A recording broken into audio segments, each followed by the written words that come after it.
if we move on to question 5, Yes. confirmation of self-build provision as per development plan. Can I just say, when this whole new planning system was presented to the council way back in 19... I don't know. When Nelson lost his eye. Yes, he did, pretty much. The reason it was being changed from the old system was that this would enable a part of a paragraph or section to be changed speedily in the event of government change, regional change, changing circumstances. So I was very concerned that the self-build provision, which was a government new bit of legislation, I think came out a couple of years ago. A bit more than that, probably. Yes. Yeah. That it still doesn't apply to our district because it's not in our local plan.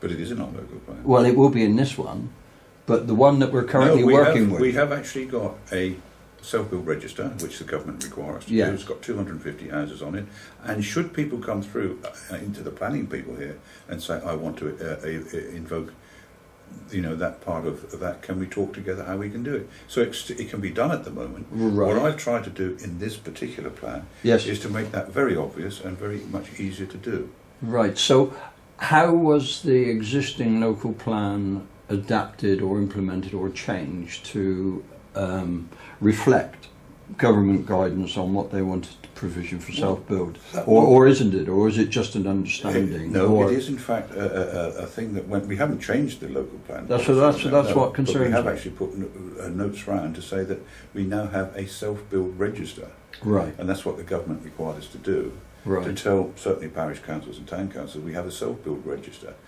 That if you've got real cause to do it. I mean, it can be lots of different things, and one of the things, of course, we're interested in is the unit construction things that are coming on. We would like to see some of those. It's very easily done, and we can meet our housing targets very quickly and easily on that front. Yes, you could. We're not against them.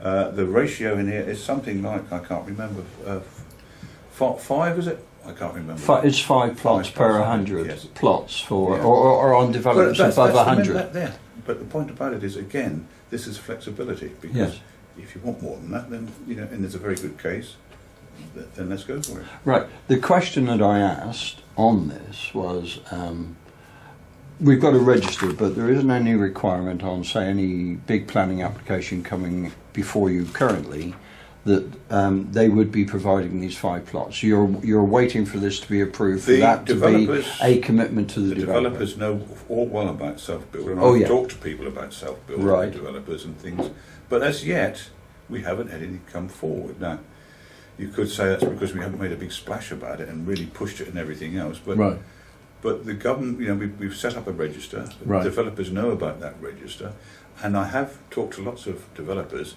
who said that they're going to put a bit on one side specifically for it, even now with the current plan. Right. So you've already... Where, but there are a number of sites not far from here. Okay. So you've already got 250 or over 250 expressions of interest. Yes. And that's spread across the whole district. Yes. So what really is of interest to me, we're looking at a developer-led development. Yes. But where the land being used, or is considering to be used, is actually publicly owned land, this requirement of but 5 per 100 plots is in the gift, surely, of the public authority, publicly owned land person who's disposing of it. You could look to have a complete scheme of. I'm just reflecting back to what used to happen here before I left to go overseas back in the 70s, and there were a number of self-build schemes, and they were supported by local authorities. They actually made mortgages available. It was an ongoing scheme, and when I returned, it seemed to have died, and I never knew why that was the case. And it struck me that currently, what folk who don't perhaps have the way to have it in money might have it in time and commitment. But away from a local plan, there are well-placed now movements of within Suffolk coastal and within Waverley as well, in East Suffolk, shall we say, right, to look at how we can make money available from the council yes, to do just such schemes. At the moment, what we're saying in this document, of course, is if the developer wants to build 100% of thing, he can do it. right. And the same with if it's our land, we can say, well, what a damn good idea that would be. So that's really a guide. No, there's no restrictions whatsoever. Okay, so it's a comment I can be making to the inspector. But what we're trying to say yes, is the fact that if you are going to build 100, don't think you're going to get away with doing none, because we've got a minimum of 5. yes.